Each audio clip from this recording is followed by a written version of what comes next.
Muy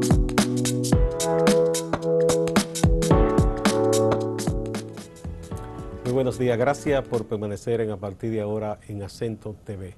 Usted nos está sintonizando en el canal 38 de Claro TV, en el canal 39 de Telecable de Tricom y en nuestras páginas acentotv.do y acento.com.do.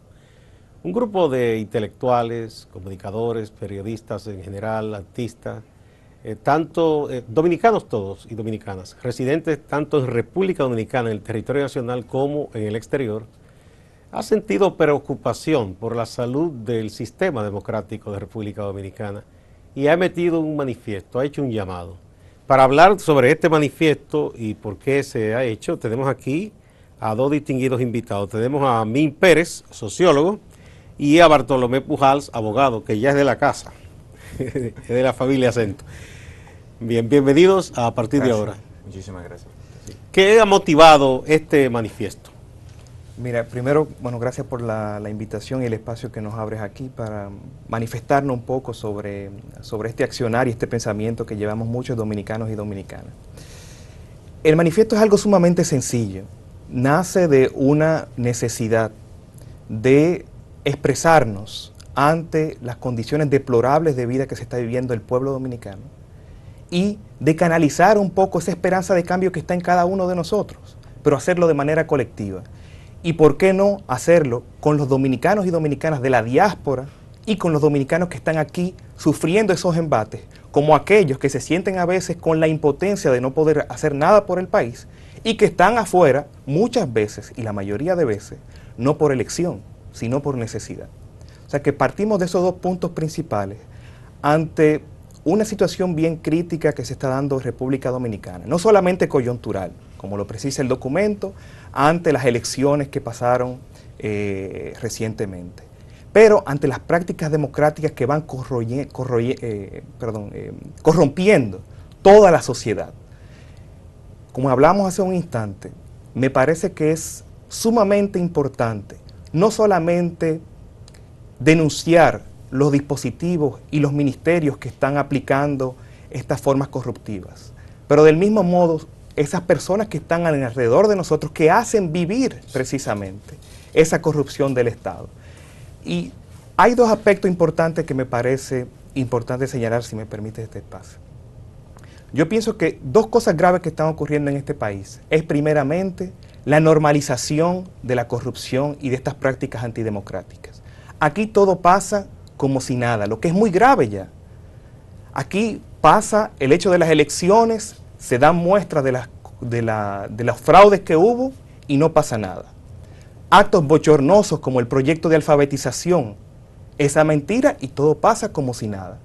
El ministro de Exterior expresa de que hay 40% de la nómina exterior que no trabaja o que se encuentra fuera de sus puestos y no pasa nada. Son estos aspectos, yo pienso que ya hay que ir poniéndole un freno, porque esto no afecta solamente a las masas más vulnerables, que son la mayoría del país, sino está corrompiendo y trayendo un efecto muy nocivo para toda la sociedad en general. El segundo punto muy importante es el hecho de la politización del silencio, lo que yo llamo la politización del silencio, que es el hecho de que nos están comprando no solamente moralmente nuestra alma, porque de ahí, como lo hizo Trujillo, como lo hizo Balaguer, este gobierno ha fundamentado su accionar en comprar las personas a partir de nóminas. Esas personas efectivamente van a querer justificar que tienen que tener de dónde vivir. Pero esto viene a afectar precisamente a la mayoría de la población, a quien le falta eso. Solamente es un problema de distribución lo que hay en este país. Este país trabaja y tiene dinero. Lo que pasa es que si ese poder cada vez más lo va acaparando una pequeña cúpula que decide hacer y deshacer todo lo que le convenga, la mayoría de la población se va quedando sin esperanza. Y el llamado justamente de este comunicado es que asumamos ese poder es nuestro.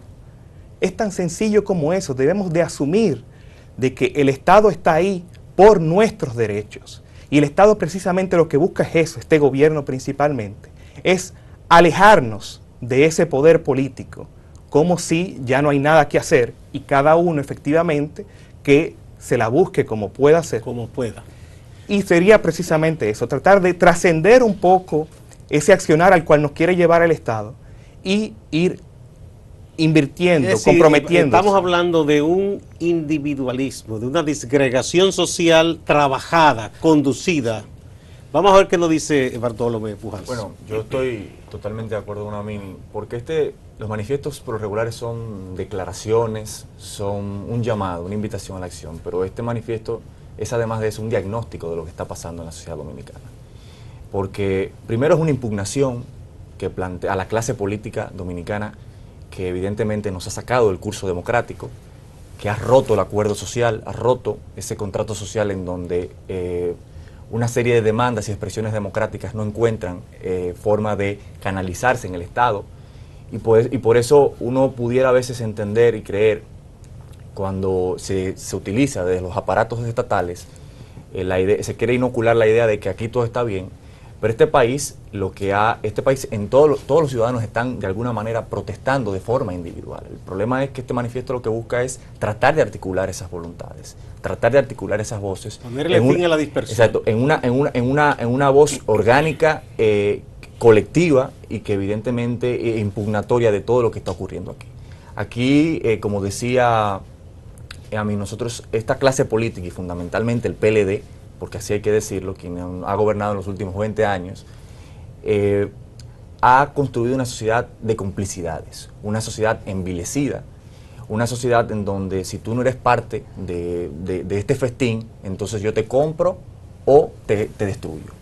Y esa ideología del botín, esa ideología de la cultura que ha cooptado, ha desagregado, ha desarticulado a la sociedad civil, a los partidos políticos, que los partidos políticos ya no son estructuras y organizaciones que canalicen la participación ciudadana, sino maquinarias meramente electorales, nos lleva a nosotros, fundamentalmente, una idea que ha promovido Amin y que ha articulado todas estas voluntades, a que nosotros tenemos que crear expresiones, mecanismos fuera ya de estas instituciones que no funcionan, que son instituciones puramente retóricas, instituciones de fachada, para nosotros tratar de reencauzar el curso democrático de la República. Habla de esas instituciones, ¿te refieres a los partidos? No, me refiero a instituciones en el sentido partidos políticos, las instituciones estatales que los ciudadanos no pueden no solo canalizar. Las políticas, sino también las entidades del Estado. Instituciones incluso en el sentido normativo también. Sí, que representan, se supone, la ciudadanía. Exacto. Y que están para servir. ¿Ustedes se han planteado constituirse en un grupo de presión o en un partido? No, mira, el objetivo fue, y la visión global, el propósito, fue muy sencillo.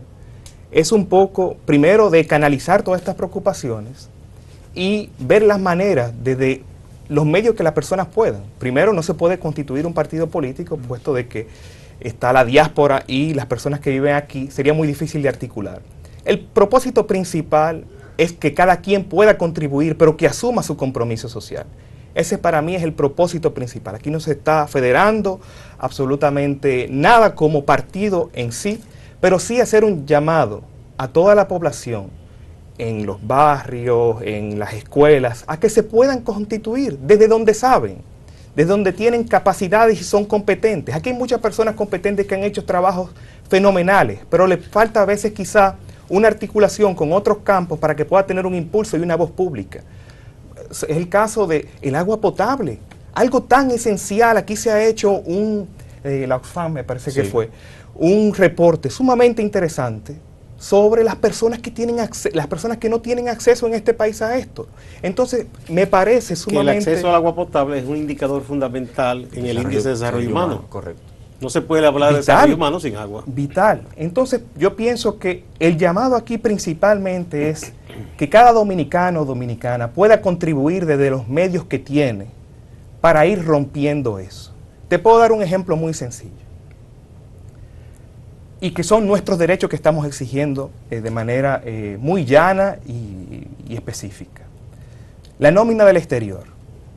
Todos sabemos que no se ha hecho nada desde que este ministro llegó al poder y especificó y se hizo auditoría. El escándalo existía con el anterior ministro que falleció. Existía. Nosotros mismos publicamos nómina, era algo escandaloso. Se pensaba que se iba a corregir todo eso. Se pensaba que se iba a corregir. ¿Qué ha ocurrido? Y fue una promesa de gobierno también. Entonces, ¿qué ha pasado? Y más ahora con las elecciones ahora y los nombramientos que vienen y los compromisos que se hacen durante las elecciones, sabemos por el historial que ha venido sucediendo de que se va a aumentar esa nómina. Esperemos que no sea así. Pero ¿qué ha pasado? No se ha hecho nada desde esta auditoría que demostró que el 40% de las personas que estaban nominadas no trabajan. Y usted se puede preguntar sencillamente, coja 3 países solamente, Estados Unidos, España y Francia, para dar 3. Tenemos el derecho nosotros, dominicanos y dominicanas, de ver quién no está trabajando, porque eso es un escape, y no es solamente moral, como lo quiere hacer el gobierno, de decir, esta persona no han cumplido. No, no, es político. Usted no ha cumplido algo, usted tiene que cumplir ante la justicia, porque eso es un escape de dinero, del cual el país necesita para que el desayuno escolar, estos niños no estén comiendo con un desayuno. Un nombre, se llama robo. Es un robo. Porque usted está sustrayendo unos recursos por los cuales usted no reporta ninguna labor. Es efectivamente un robo. Entonces, así van sucediendo diferentes hechos, de los cuales la ciudadanía se puede comprometer para ir poniendo un alto a eso, solamente exigiendo nuestros derechos. Solamente exigiendo nuestros derechos. O sea que el punto principal ha sido principalmente canalizar un poco todas estas preocupaciones y todas las esperanzas sociales. Se nos están cortando, nos están secuestrando todas estas esperanzas sociales, todos estos hechos delictivos que están sucediendo tienen como causa social la crisis social y económica y política de este país. También, y Bartolomé, si algo ilustra lo que ha estado sucediendo en la sociedad dominicana en los últimos años, es un verso de Facundo Cabral, muy hermoso, que dice: hay medio mundo esperando con una flor en la mano, y la otra mitad del mundo por esa flor esperando. Pero ninguna de las dos mitades da un paso ni para entregar ni para recibir la flor. Eso de alguna manera ilustra lo que nos ha ocurrido. Como ustedes, los firmantes de este documento, yo pienso que está la mayoría del pueblo dominicano anhelando una iniciativa que les convoque y que sea creíble, porque la gente ha perdido lamentablemente la fe, se siente desengañada, ve que surge a veces un líder, un partido, una organización, y luego ve que esa organización simplemente deja de ser contestataria y se suma al statu quo. ¿Qué se puede hacer para rescatar precisamente esa esperanza y que una iniciativa como la de ustedes reciba el apoyo que merece? Bueno, mira, yo creo que contrario a lo que se ha venido haciendo, lo que ha venido haciendo la clase política es construyendo cultura antidemocrática. Y precisamente lo que busca este manifiesto, este tipo de llamados, este tipo de iniciativas y llamados a la acción, es comenzar a construir una cultura democrática. Es decir, primero, como decía Amin, hacerle entender a la gente de que por cliché que se escuche, el poder realmente está en sus manos. Y que a partir de articulaciones distintas que tienen que ser ya al margen de los mecanismos que tradicionalmente nosotros conocemos, la gente tiene que volver a la calle. La gente tiene que volver a movilizarse, la gente tiene que hacer entender a este gobierno. Y lo pongo, quizás se pueda escuchar un poco tremendista. Si este gobierno no se encuentra frente a una crisis de gobernabilidad en donde tenga que sentarse a negociar concretamente con los sectores sociales que reclaman tal o cual cosa, evidentemente no lo va a hacer y va a seguir cambiando por sus fueros. Y nosotros la invitación que hacemos es a eso, es un llamado impugnatorio en donde la gente le demuestre a este gobierno que las cosas no andan bien, que su situación de vida no anda bien, que no es verdad que se está construyendo bienestar colectivo, que no es verdad que se está construyendo una sociedad más democrática, que no es verdad que se está construyendo una sociedad que va a ser más justa para todos. Y precisamente eso es lo que busca esto, tratar de hacerle entender a esta clase política de que esta institucionalidad no funciona. Tenemos que sentarnos a construir un nuevo acuerdo social que tiene que ser sobre la base de la lucha, sobre la base de esa movilización, sobre la base de esa impugnación constante a los términos de la discusión política que nos han impuesto. Pongamos un puntito aquí y vamos a una pausa y regresamos de inmediato.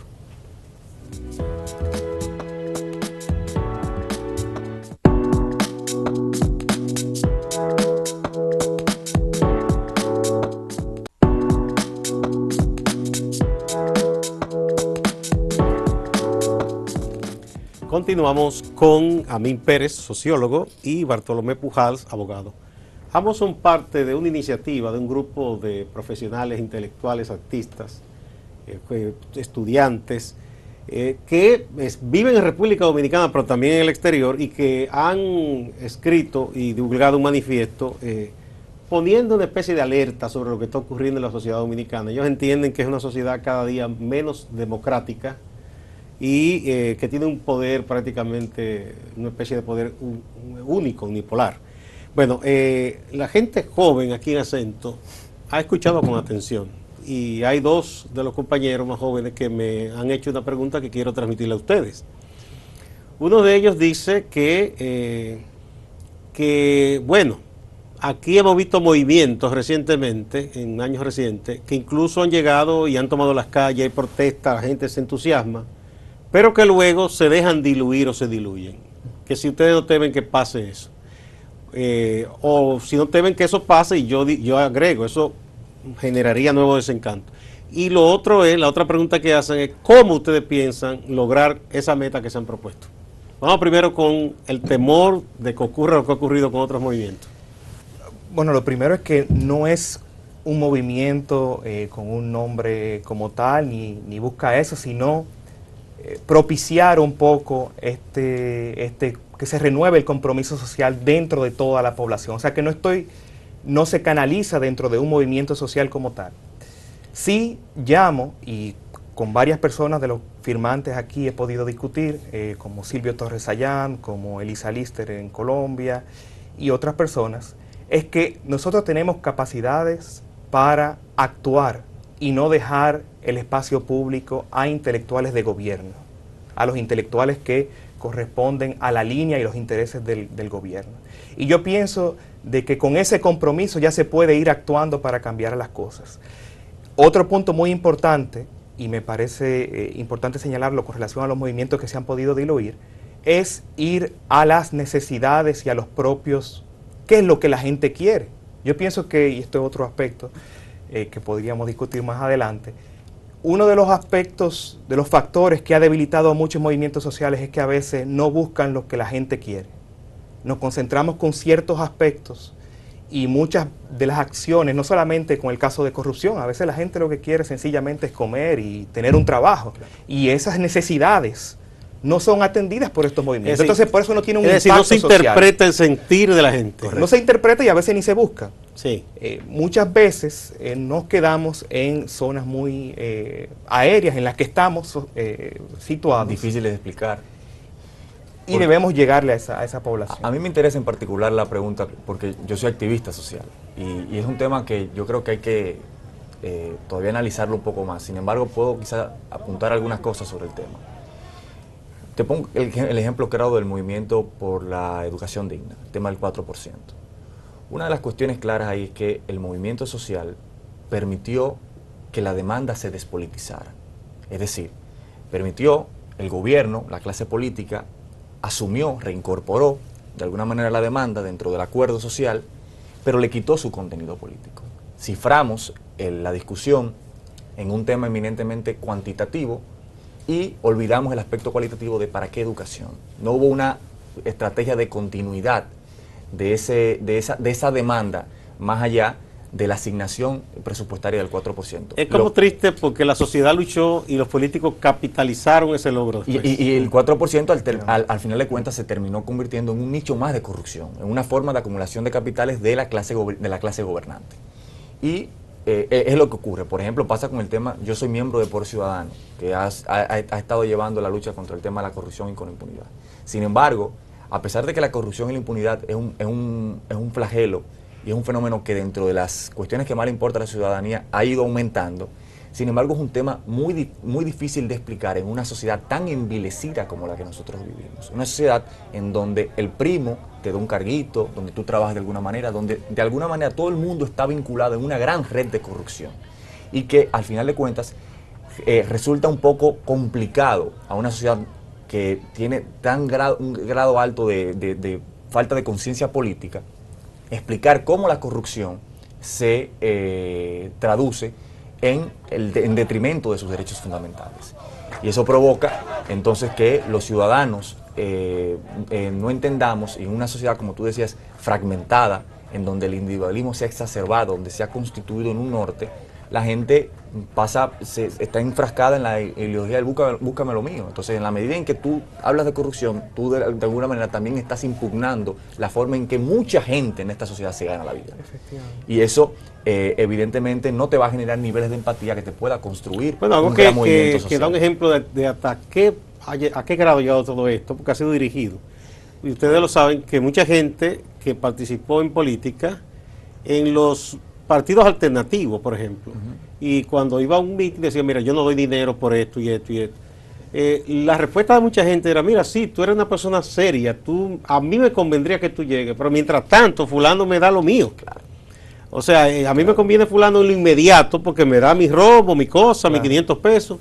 Y están en el día a día. Y lo malo es que lo ven como normal, eso. Lo que tú decías, lo ven como una práctica normal, como quien dice, yo soy la víctima, no es nada que yo me deje corromper un poco. Porque ellos han sido constantes en la construcción de esa cultura, porque están en el día a día con la receta, con los 200 pesos para el desayuno para una persona. O sea, están constantemente, han tenido constancia en ese proceso de construcción. Bueno, ahí la otra pregunta que hicieron los jóvenes acá, que es que cómo ustedes piensan lograr la meta que de alguna manera, a grosso modo, plantean en este documento.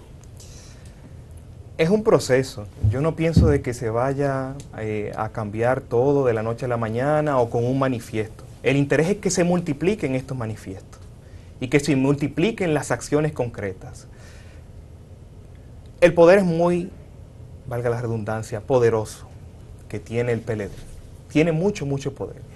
Y como señalaban ustedes dos anteriormente, el principal desafío es también tratar de hacer conciencia a esas personas que hoy día están corrompidas por sus nóminas.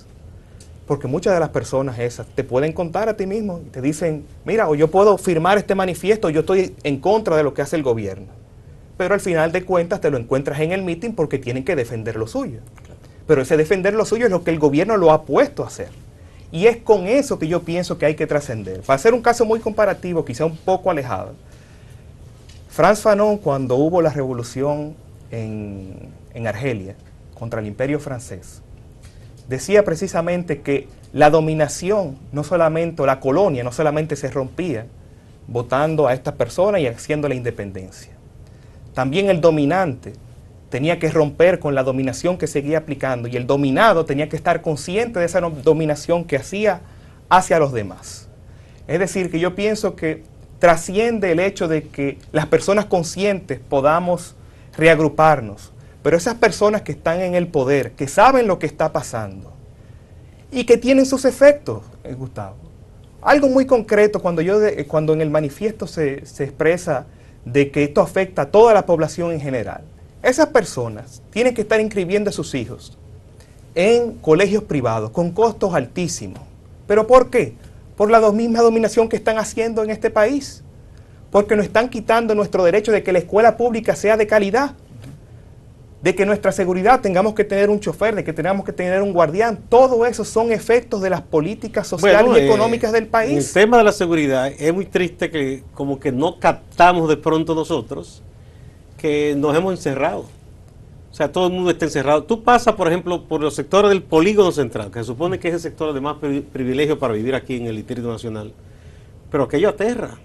Tú pasas a las 8 de la noche, muchas torres, y bueno, si no hay electricidad en la calle, tú la ves iluminada, pero la calle oscura, y es casi aterrador si tú tienes que buscar a alguien, tocar un timbre, porque te expone que cualquiera venga y te asalte, porque todo aquello son baluartes, rejas grandes, estacionamientos subterráneos, y todo el mundo seguro, entre comillas, pero en lo suyo, en un pequeño espacio, nadie toma la ciudad como su espacio, no se atreve a disfrutarla. Sí, no. Y para responder la pregunta que tú hacías que hacían los jóvenes sobre el tema de cómo lograrlo, yo plantearía dos cosas. Primero, aquí hay que construir una legitimidad política en manos de una serie de sujetos sociales, una serie de actores que se diferencien necesariamente de la clase política que está gobernando en este país. Hay primero que mandar una señal, porque eso es lo que pasa, eso es lo que la gran parte de la población percibe, de que todos los políticos son iguales. O sea, aquí decir que es político no es una credencial que sea agradable y que pueda redituar. Por eso hablaba del tema de recuperar esa credibilidad. La gente Claro. está muy incrédula. Claro. Lo segundo es, nosotros tenemos que yo creo que aquí se han hecho bastantes diagnósticos de qué es lo que está pasando en este país. Hay una labor de seducción, en el buen sentido de la palabra, importante, de plantear un horizonte verosímil, es decir, un camino distinto, que es lo que no ha podido hacer la oposición en este país, lo que se dice oposición, incluso también los mismos movimientos sociales, a lo que está ocurriendo en este país. El gobierno, la clase política ha tenido la capacidad, con todo el poder que tiene, pero ha tenido la capacidad de construir malsanamente la idea de que este camino, aunque realmente la gente lo entienda como malo, es más confiable que otro camino que se presente. Y nosotros tenemos que construir ese camino, que no lo hemos podido hacer. O sea, tenemos que plantear no solamente el diagnóstico, sino la propuesta distinta, verosímil, real, que va a garantizar el bienestar de la gente. Y eso yo creo que es el principal reto que tienen las voces que no están de acuerdo con las cosas que están pasando en este país.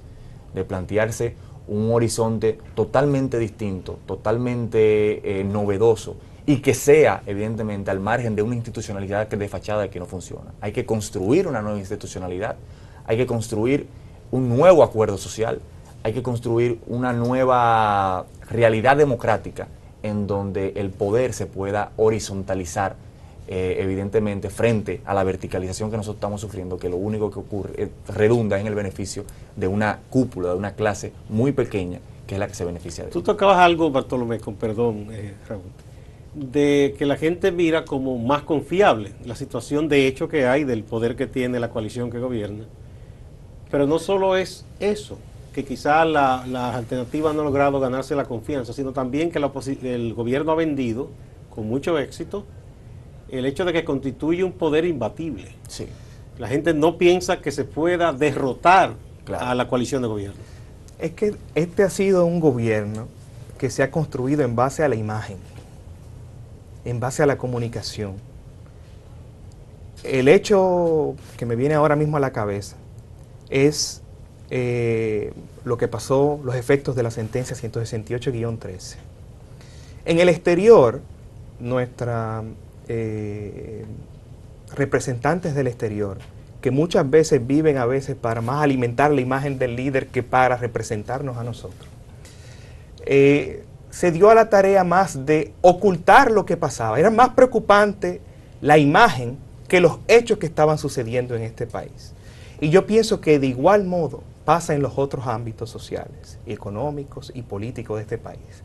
Y es un hecho sumamente grave porque vemos cómo se va a legitimar que se haga lo que sea con tal de mantenerse en el poder. Y eso es lo que queremos poner un alto. Quizá no tengamos ahora mismo la varita mágica del cómo se va a hacer, pero es un proceso donde todos tenemos que contribuir, por poco que sea. Tenemos que ir cortando toda esta práctica antidemocrática que se va dando en el país. Todo este accionar del Estado sumamente viciado y contribuyendo, como decía hace un instante más, en su propia imagen para perpetuarse en el poder. Entonces yo pienso que ese es uno de los aspectos que tenemos que ir tomando en cuenta para trascender un poco este movimiento. Y como yo decía también, señores, estemos conscientes de que todo esto que está pasando nos compete a todos. Incluso a esas personas que pueden estar viviendo de un sueldo legítimamente, pero que sepamos bien lo que estamos haciendo y hacia dónde vamos con esto. Todo lo que se va acarreando con eso. Bien, pues muchísimas gracias a Amil Pérez, sociólogo, y a Bartolomé Pujals, abogado, que forman parte de esta coalición, vamos a decirlo de alguna manera, de ciudadanos y ciudadanas, profesionales de diversas áreas, artistas, intelectuales, que han querido hacer un llamado de atención al pueblo dominicano sobre la situación actual de la democracia, la política, el Estado, la relación del Estado con la ciudadanía.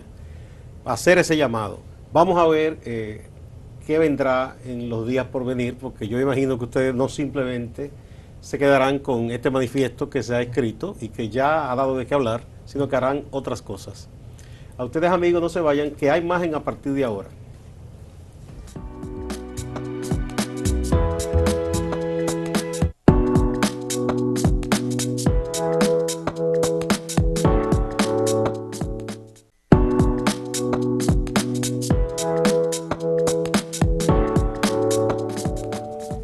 Gracias, amigos y amigas, por permanecer en A Partir de Ahora.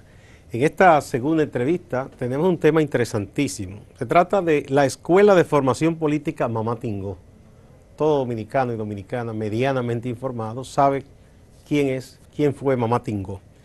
Esta es una iniciativa del Comité para la Defensa de los Derechos Barriales Copadeva. Y para hablar sobre el tema tenemos dos invitados muy especiales, a Félix Alfredo García, que es coordinador de juventud de Copadeva, y tenemos a Patricia Gómez, la coordinadora del área de Poder Social de Ciudad Alternativa.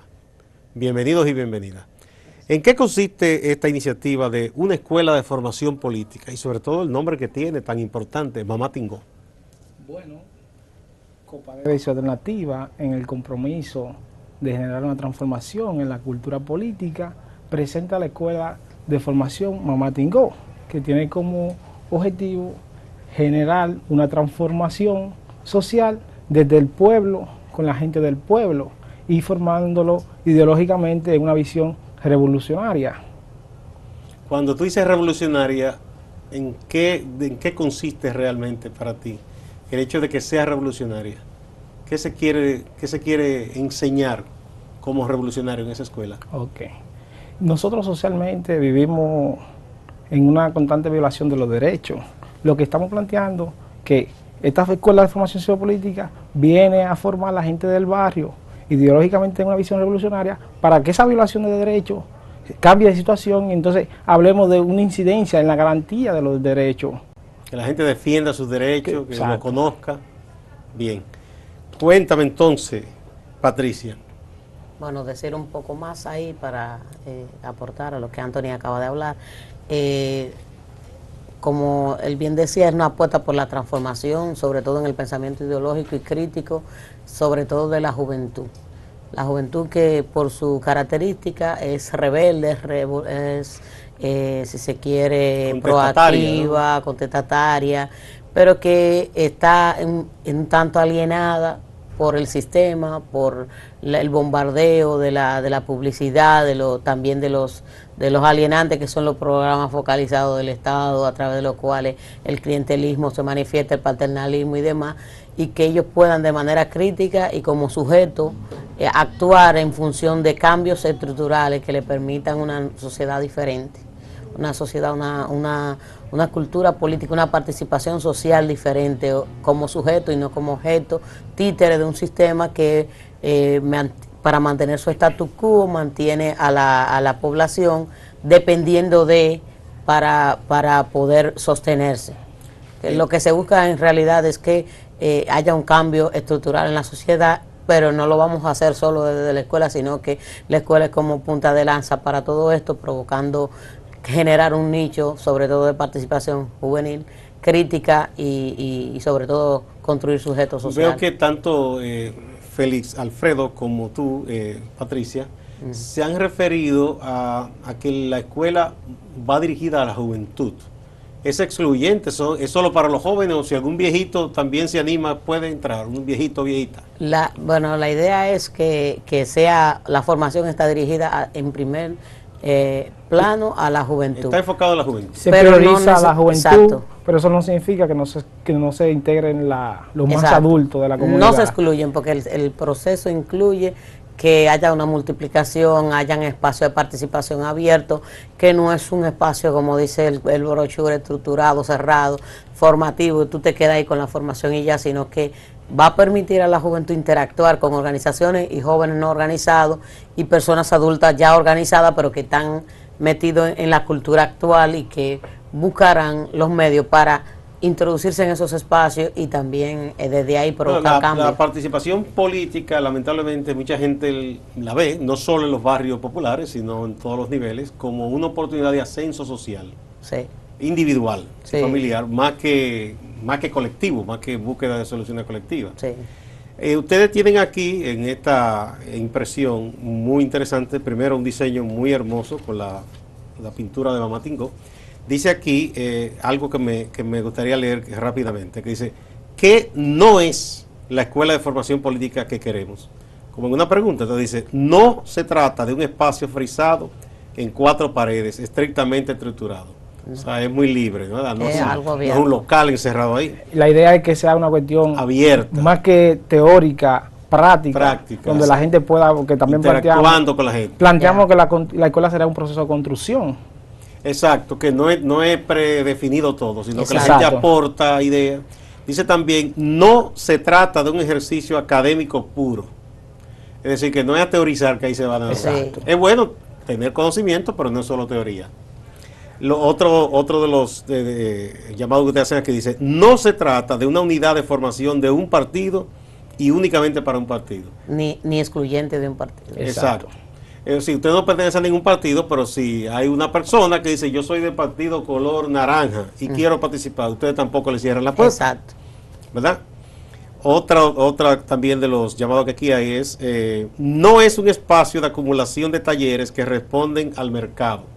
Esa parte, desarrollenme un chin. ¿Cómo que no Bueno, responden al mercado? O sea, las formaciones que hasta ahora en el carácter técnico vocacional van dirigidas a generar personas que van al sistema a trabajar, a producir, trabaja y consume y a generar más empleados. A engancharse en la dinámica de, A ensanchar el banco. de producir para sobrevivir. Exacto. Vamos allá. Entonces, En los barrios. queremos, o sea, no es solo trabajar para consumir y sobrevivir, también hay una manera de pensar en tus condiciones de vida a partir de otros elementos que van más allá de lo que tú puedas ganar, van más allá, son de carácter más ideológico, más de formación humana, más de la interacción entre seres humanos, el compartir, el vivir, el bien vivir, como diríamos. Félix Alfredo quería acotar algo. En el Decía, barrio, los barrios, en los barrios hay mucha oferta de formación técnico-laboral. Lo que nosotros estamos diciendo es a la gente tiene que formarse en una visión distinta de la sociedad que tenga como objetivo principal. no está mal que la gente aprenda un oficio, No. pero esto es más allá. Exacto. Exacto. Esto es más allá. Esto,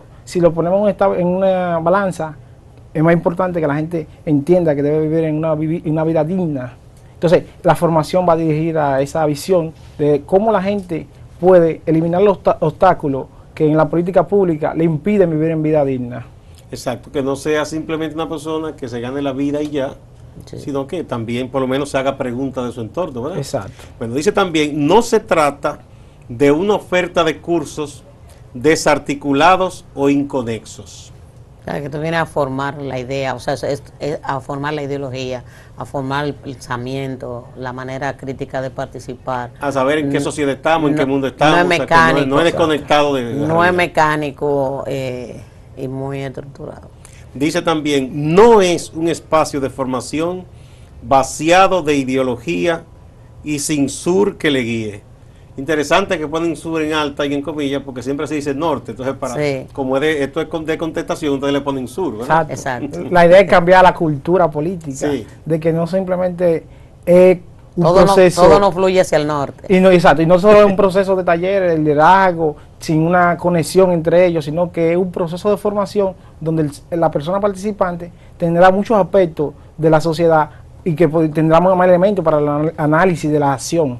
Y todo esto en el marco de lo que es la educación popular, donde no solo la persona que participa va a aprender, también va a aportar. Y lo pensamos de manera tal que una vez una persona pasa por la escuela política, sea parte de quienes alimentan convierte en un reproductor los también, contenidos un líder, un reproductor. exacto, y no también los contenidos y el modo y el proceder de la escuela a futuro.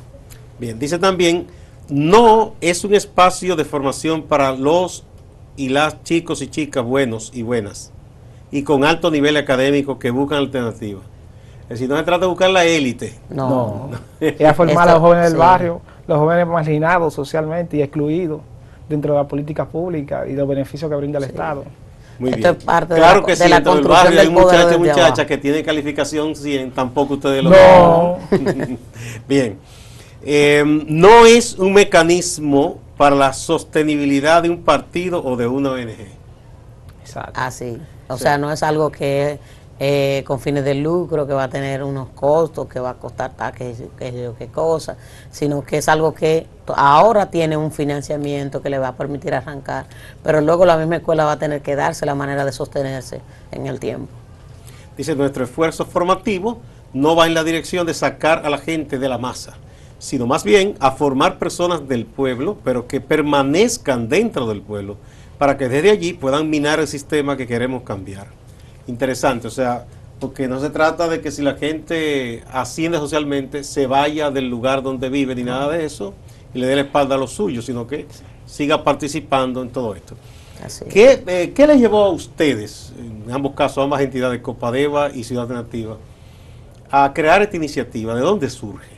Bueno, o sea, esa idea no es nueva, tiene mucho tiempo caminando, se ha ido consolidando a través de una cuestión que llamamos Plan de Acción Conjunta de Copadeva Ciudad Alternativa, y se ha contado ahora con los recursos para darle inicio, pero es una idea vieja que viene calando desde hace tiempo.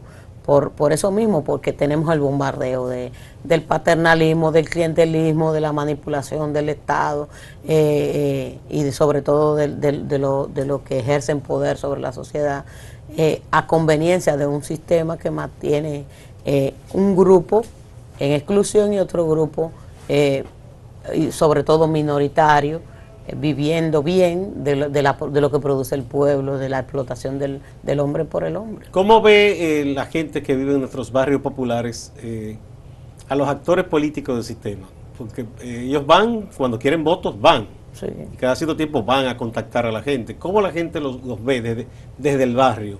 Bueno, ahora mismo hay arraigado una clientela fuerte y hasta los partidos en el tiempo les será insostenible eso, pero la siguen cultivando, de comprar votos, de todo a cambio de transaccionar el voto, transaccionar cualquier cosa que vaya a hacer una gente en el barrio con un partido X o Y. Hay que pagarle. Hay que pagarle. Entonces eso no es una voluntad de participación de la gente, sino que es condicionada y manipulada también porque si tú tienes una tarjeta tienes que ir, porque te la quitamos y qué sé yo qué. Es un juego que es insostenible en el tiempo y que también genera condiciones, si se quiere, de inestabilidad de la participación de la gente y de pensamiento. Que la gente se condiciona a lo que le den. Tú dices, Patricia, los dos teólogos famosos brasileños, Leonardo Boff y Frei Betto, estuvieron cerca de lo que originalmente fue el proyecto de gobierno de Lula con el Partido de los Trabajadores, que ya eso ha derivado en otras cosas, pero bueno. Y sobre todo Frei Betto, cuando Lula le propuso que él dirigiera las políticas sociales y él examina los planes que tenía el gobierno, él dice, no, yo no puedo dirigir eso.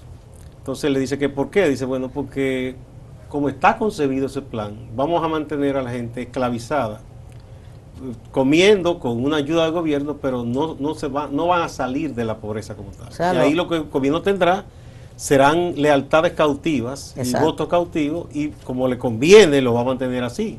Particularmente yo le llamo el agradecimiento que mata. Te sacan 100 del bolsillo mediante el sistema, te dan 20 como bono, entonces tú eternamente lo agradeces y eternamente dependiente y te mantiene en un estatus de pobreza. Un círculo vicioso y no se sale de ahí. Y no se sale de ahí. Esa situación de clientelismo genera en la juventud y en la población del barrio un rechazo a la política.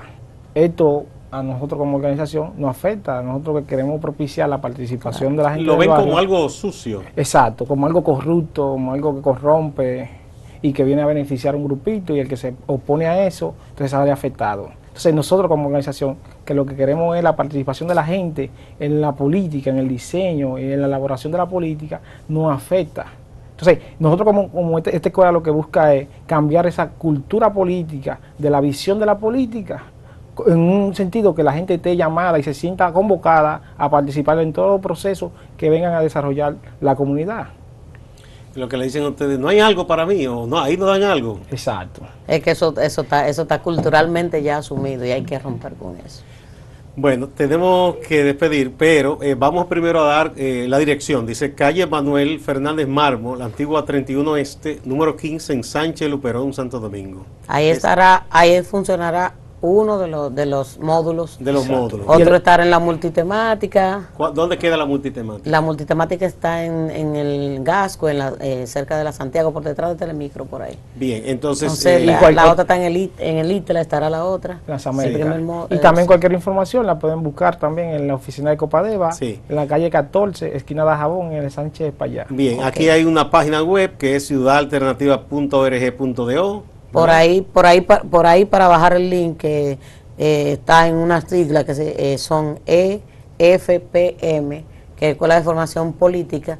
Le dan un link ahí, desplegan ahí el formulario de inscripción. EFPM, ahí Sí. dentro de la página de ciudadalternativa.org.do. De ahí aquí hay unos teléfonos. Desde ahora hasta el día 10 Bien, están abiertos. para poder inscribirse. Exacto. Exacto. ¿Tiene algún costo económico?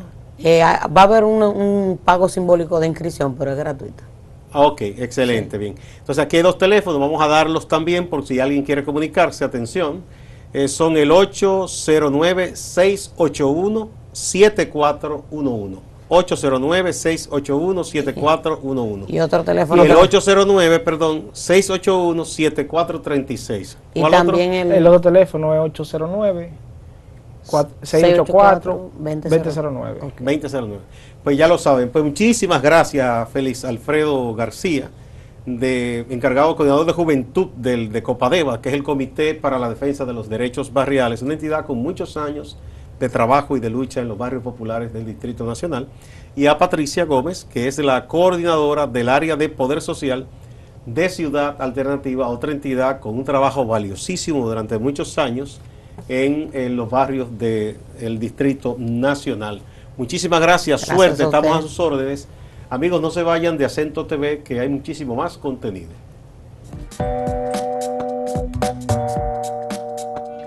¿Por qué Mamá Tingó como nombre para esta propuesta que queremos que sea un espacio de construcción de todos y todas? Porque Mamá Tingó es una mujer campesina, enfrentada con la cultura patriarcal machista de herencia colonial. Porque Mamá Tingó es una mujer empobrecida materialmente, enfrentada con un sistema de relaciones de producción asimétricas, inequitativas, opresoras de la herencia colonial y la dominación capitalista. Mamá Tingó es una mujer negra, discriminada, cosificada, negada como persona.